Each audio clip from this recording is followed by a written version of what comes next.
Classes online examination service में आप सभी का स्वागत है। जैसा कि हम लोग लास्ट वीडियो में देखे थे, मैं आप लोगों को बताया था कि हम लोग क्लास स्टार्ट करेंगे और मैथ से स्टार्ट करेंगे। और ये मैथ जो स्टार्ट कर रहे हैं वो हम लोग फाउंडेशन या कोई बेसिक कोर्स के तहत नहीं स्टार्ट कर रहे हैं।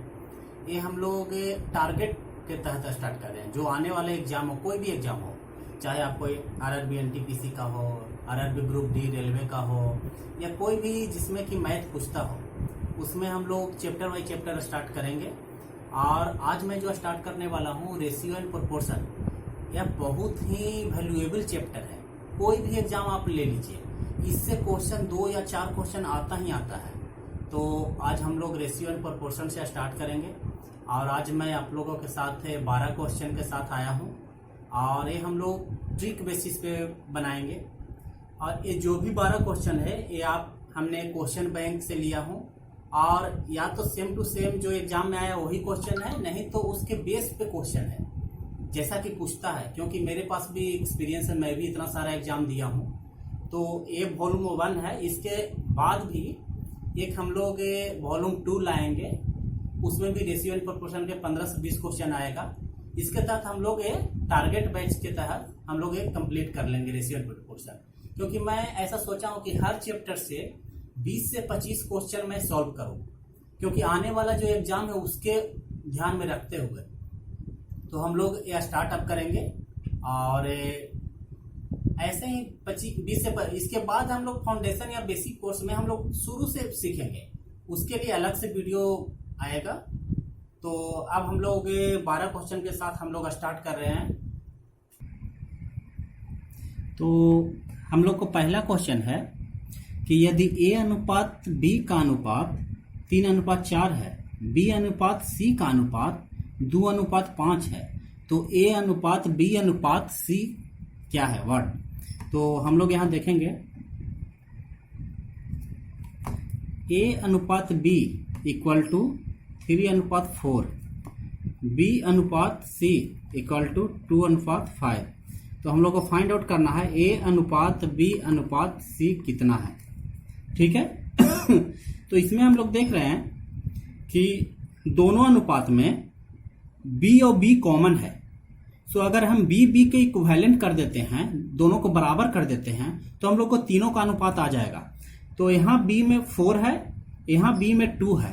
तो अगर हम ये B4 को, तो ठीक है, ये B2 को अगर हमको 4 बनाना हो तो इसमें 2 से मल्टीपल करेंगे। और जब भी मल्टीप्लिकेशन होगा, जब भी गुना करेंगे, तो सिर्फ B में नहीं होगा, क्योंकि दोनों अनुपात में है, तो B और C दोनों में करना पड़ेगा। तो इसमें हम 2 से मल्टीपल, तो ये 4 हो गया, ये 10 हो गया। सो हम लोग को A अनुपात B अनुपात C निकल के आ गया 3:4:10। This is the answer.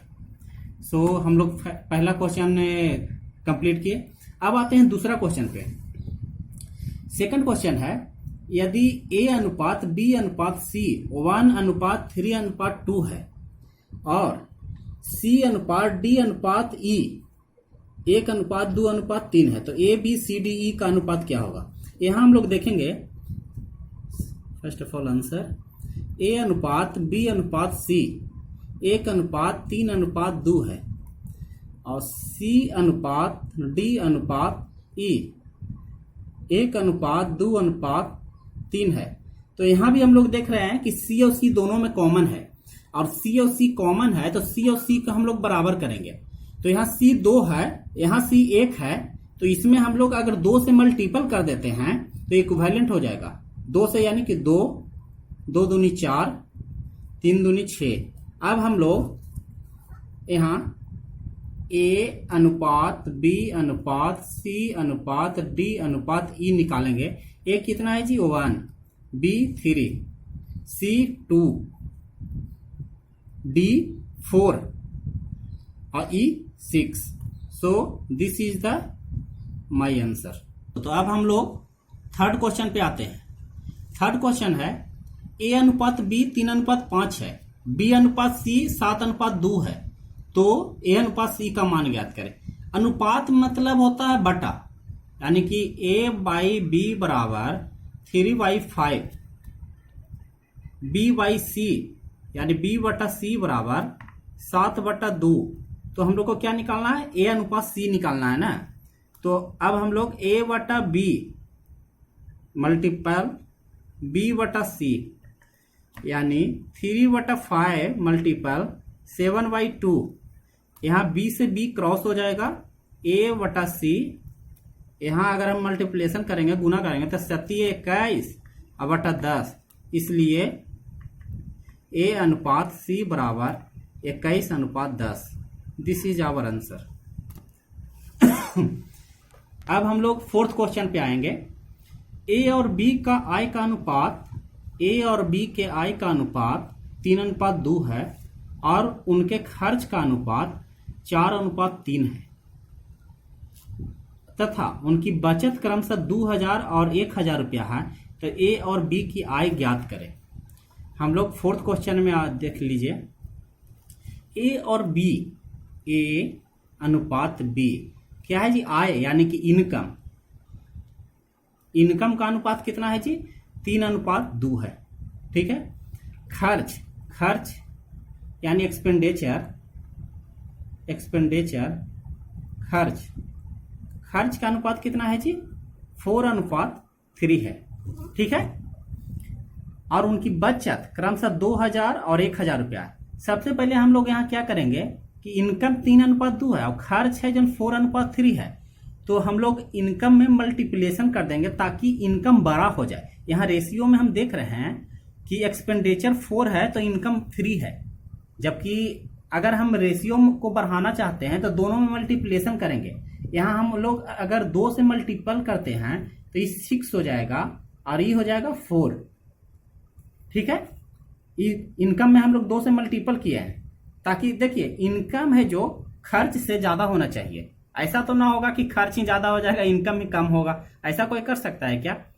तो 2 से मल्टीपल किया, हमारा यहाँ 6 आ गया, ये 6 आ गया और ये 4 आ गया। तो 6 और 4 आया है यहाँ। अब एक्सपेंडिचर इतना है। ठीक है। अब यहाँ देखिए आप कि एक की बचत, उनकी बचत 2000 रुपया है और 1000 रुपया। अब यहाँ हम लोग इनकम को खर्च में अगर घटा देते हैं तो ये बचत हो जाएगा जी। अगर 6 में 4 से हम घटा देते हैं तो बचत कितना हो गया? बचत अनुपात 2 हुआ ना, और अनुपात 2 इक्विवेलेंट कितना है यहाँ? बचत 2000 रुपया। ठीक है। तो अनुपात 1 का मान निकाल लीजिए 1000 रुपया। ठीक है। इससे 1000 रुपया, तो हमारा ए का इनकम कितना हो गया? ए का इनकम अनुपात 6 था ना जी, तो अनुपात 6 बराबर 6000 रुपया हो गया। इसी तरह बी का निकालिए।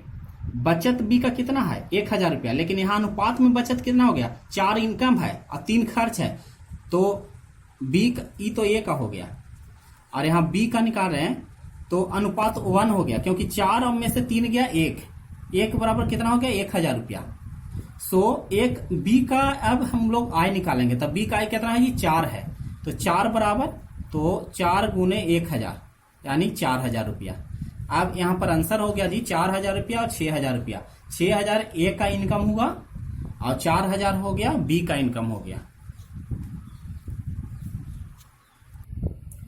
हाँ दोस्तों, तो अब हम लोग आते हैं फिफ्थ क्वेश्चन पे। फिफ्थ क्वेश्चन क्या कह रहा है? पढ़ लीजिए। ए, बी और सी के कुल खर्च का अनुपात क्रमशः 16:12:9 है और उनकी बचत उनके आय का 20%, 25% और 40% क्रमशः है। यदि उनकी आय का योग 1530 रुपया है तो बी की आय क्या है? सबसे पहले हम लोग देखेंगे कि ए, बी और सी के कुल खर्च का अनुपात। ए अनुपात बी अनुपात सी। खर्च, खर्च का अनुपात हम लोग यहाँ लिख लेते हैं जी 16:12:9 है। उनकी बचत उनके आय का, उनका बचत है जो उनके आय का 20% है, 20%, 25% और 40% है। बचत इधर हम लोग लिख लेते हैं थोड़ा। अपना बचत है जो पूरे आय का 20% है, 25% है और 40% है। ठीक है जी। यदि उनकी आय का योग 1530 है तो सबसे पहले हम लोग उनका आय का निकालेंगे। ठीक है। देखिए 20% बचत है, यहाँ खर्च 16 अनुपात में दिए हुए। अब ये खर्च को हम लोग क्या करेंगे कि परसेंटेज में निकालेंगे। ठीक है। अनुपात ये कितना परसेंट है, खर्च बचत अगर 20% हो गया तो ये खर्च कितना हो गया जी, 80% हुआ ना जी। ठीक है, ये 25% बचत हो गया तो खर्च कितना हो गया जी, ये 75% हो गया। यहां अगर बचत 40% हो गया तो खर्च कितना हो गया जी, 60%। ठीक है, अब हम लोग यहां निकालेंगे कि 80% बराबर 16 अनुपात है तो 100% कितना होगा। ठीक है, 80% बराबर अनुपात 16, सो 1% बराबर 16/80, इसलिए 100% बराबर 16/80 गुने 100। ठीक है, 16 पचे 80, 5 से 20 यानी आ गया 20। पहला का कितना आ गया, 20 आ गया। ठीक है, इसी तरह हम बी का भी निकालेंगे। ठीक है, कि 75% बराबर अनुपात 12, 75% बराबर 12, इसलिए 1%, इसलिए 100%।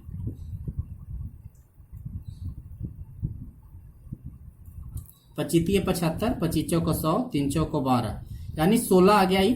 अब हम लोग सी का निकालेंगे कि 60% बराबर 9, इसलिए 100%। डायरेक्ट निकाल सकते हैं हम लोग, 9/60 गुने 100, 20 60, 500, 3 9, 5 15। ठीक है जी, अब हम लोग यहाँ देखिए ये हम लोग का जितना भी निकला, ए का निकला, ए अनुपात बी अनुपात सी। ए कितना आया था, 20। ठीक है, ये 20 आया था ना जी। बी आया था 16, सी आया था 15। ठीक है, तो 20, 16, 15, ये मेरा क्या आया जी, 100% क्या होता है, आय का होता है ना जी। तो ये आय का हो गया। और आय का हम लोग का टोटल दिए हुए 1530 रुपया। ठीक है, यहाँ हम लोग का टोटल कितना हुआ जी, 20 और 16 36 और 15 हो गया 51। अनुपात 51 बराबर 1530 रुपया, इसलिए अनुपात 1 का मान निकाल लीजिए। 51 30 आ गया। अब क्या कह रहा, बी की आय, तब बी की आय कितना है जी, 16 है ना जी। तो 16 तिया अनुपात 16 का मान निकाल लीजिए, 16 तिया 48, 480 आंसर। ठीक है, तो दोस्तों 5th क्वेश्चन का आंसर हो गया 480 रुपीज, 480 रुपया। ठीक है, उसी तरह अब हम लोग 6th क्वेश्चन पे आएंगे। 6th क्वेश्चन क्या कर रहा है, सबसे पहले 6ठा क्वेश्चन को हम लोग पढ़ेंगे, अच्छा से पढ़ना है, क्वेश्चन ही मेन। अगर आप क्वेश्चन अगर सही से पढ़ लिए तो आप समझिए सॉल्व कर लिए, हड़बड़ी में क्वेश्चन नहीं पढ़ना है। ए बी और सी के आय का अनुपात क्रमशः 3:7:4 और व्यय का अनुपात 4:3:5 है। यदि ए अपनी आय 2400 रुपया में से 300 रुपया बचत करता है तो सी की बचत क्या होगी। ठीक है दोस्तों, अब हम लोग आंसर पे आते हैं। ठीक है, ए बी और सी के आय का अनुपात, सबसे पहले ए अनुपात बी अनुपात सी, इनकम कह रहा जी, आय का कह रहा है।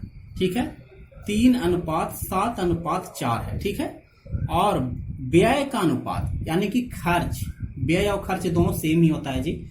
खर्च का अनुपात है 4:3:5 है। ठीक है दोस्तों, तो यदि ये अपनी आय 2400, यानी एक आय कितना है जी, 2400 है ना जी, लेकिन अनुपात में कितना है, अनुपात 3, तो अनुपात 3 इक्वल टू 2400, सो अनुपात 1 इक्वल टू 800। ठीक है जी, तो आंसर मेरा बता रहा है कि सी की बचत क्या होगी, तो हम लोग सी का आय पहले निकाल लेते हैं जी। तो अनुपात 1 बराबर 800, इसलिए सी का आय कितना है, अनुपात 4 है ना जी। तो अनुपात 4 का यहाँ आप हम लोग निकाल सकते हैं, 4 गुने 800 इक्वल टू 3200। ठीक है ना, ये सी का इनकम हो गया। अब हम लोग आते हैं ए की बचत पर। ए अपनी आय 2400 रुपया में से 300 रुपया बचत करता है। ठीक है, लेकिन खर्च का यहाँ अनुपात दिए हुए है। ठीक है, और यहाँ बचत दिए हुए है, तो 2400 में से 300 अगर हम लोग हटा देते हैं तो 2100 खर्च कर रहा है जी। ठीक है, लेकिन अनुपात में खर्च कितना कर रहा है, 4, सो अनुपात 4 बराबर 2100। समझ रहे हैं दोस्तों, देखिए यहाँ क्या है कि ए अपने आय का 2400 रुपया में से 300 रुपया बचत करता है, और यहाँ खर्च का अनुपात दिए हुए है। यहाँ देख लीजिए, तो खर्च पहले निकाल लीजिए, 2400 में से अगर 300 घटा देते हैं तो खर्च हो गया 2100 रुपया आ गया। ठीक है। यहाँ अनुपात में हो गया, अनुपात 4 बराबर 2100, इसलिए अनुपात 1 बराबर 2100/4, 4 × 5 = 20, 4 × 2 = 8, ठीक है। अनुपात 1 बराबर 525 आ गया, ठीक है दोस्तों। तो हम मेरा आंसर क्या कर रहा है, सी का पूछ रहा है, ठीक है। तो सी का खर्च हम लोग निकाल लेते हैं। सी का खर्च कितना, अनुपात 5, तो सी का खर्च अनुपात 5 निकालो, यहाँ 5 × 525, ठीक है दोस्तों। तो 5 × 5 = 25, यानी कि 2625 रुपया, ठीक है दोस्तों। अब बचत पूछ रहा है, खर्च हो गया सी का 32, इनकम 3200, सॉरी इनकम 3200 हो गया और खर्च हो गया 2625, तो बचत निकाल लीजिए। बचत बराबर 3200 माइनस 2625, 575 आंसर। सो उम्मीद करते हैं कि आप लोग को समझ में आ गया होगा, ठीक है ना। थोड़ा देखिए क्वेश्चन थोड़ा टफ है, लेकिन हम ट्रिक बेसिस पे बना रहे हैं, रेशियो में बना रहे हैं, इसलिए हम लोग को इजी लग रहा है। अब हम लोग आते हैं 7वां क्वेश्चन में। 7वां क्वेश्चन देख लीजिए। 7800 रुपया को ए, बी और सी में इस तरह बांटा जाता है कि ए को प्राप्त राशि बी का 3/4 भाग है और बी को प्राप्त राशि सी का 2/3 भाग है। तो बी और सी के प्राप्त राशि का अंतर ज्ञात करें, ठीक है जी। टोटल जो अमाउंट हम लोग का है, टोटल अमाउंट, टोटल राशि कितना है जी, टोटल अमाउंट हम लोग का है 7800, ठीक है जी। अब हम लोग आ जाते हैं, ए को प्राप्त राशि बी का 3/4 भाग है। ए का जो प्राप्त राशि है जी, बी का 3/4 भाग है, ठीक है। तो अगर बी को हम इधर लाते हैं तो ए अनुपात बी बराबर कितना हो जाएगा जी, 3:4, ठीक है। उसी तरह देखिए, बी को प्राप्त राशि सी का 2/3 भाग है, बी को प्राप्त राशि सी का 2/3 भाग है। सो बी अनुपात सी अगर हम करते हैं तो कितना हो जाएगा जी, 2:3, ठीक है। इससे हम लोग अब एबीसी निकालेंगे। लास्ट में हम लोग देखे थे, जब स्टार्ट कर रहे थे, ए अनुपात बी बराबर इतना, बी अनुपात सी बराबर इतना, तो एबीसी निकालने के लिए हम लोग बताए हैं। तो ए अनुपात बी अनुपात सी हम लोग इससे निकाल लेंगे। इसमें बी भी इक्विवेलेंट करेंगे, तो इससे बी में यहाँ 4 है, इसको अगर हम 4 करते हैं तो 2 से मल्टीप्लाई करना पड़ेगा, तो 4 हो जाएगा, 6 हो जाएगा। सो 3, 4, 6, ठीक है। तो अगर यहाँ हम लोग अगर अनुपात में टोटल करते हैं तो 4, 3, 7, 6, 13, अनुपात 13 बराबर 7800, ठीक है। तो अनुपात 1 बराबर 600 हो गया जी, 13 × 6 = 78। अब क्या कह रहा है जी, बी और सी के प्राप्त राशि का अंतर ज्ञात कीजिए, ठीक है जी। बी और सी के प्राप्त राशि के अंतर, बी 4 है, सी 6 है, दोनों का अंतर अनुपात में कितना है जी, अनुपात 2, ठीक है। तो अनुपात 2 बराबर कितना हो जाएगा जी, 1200।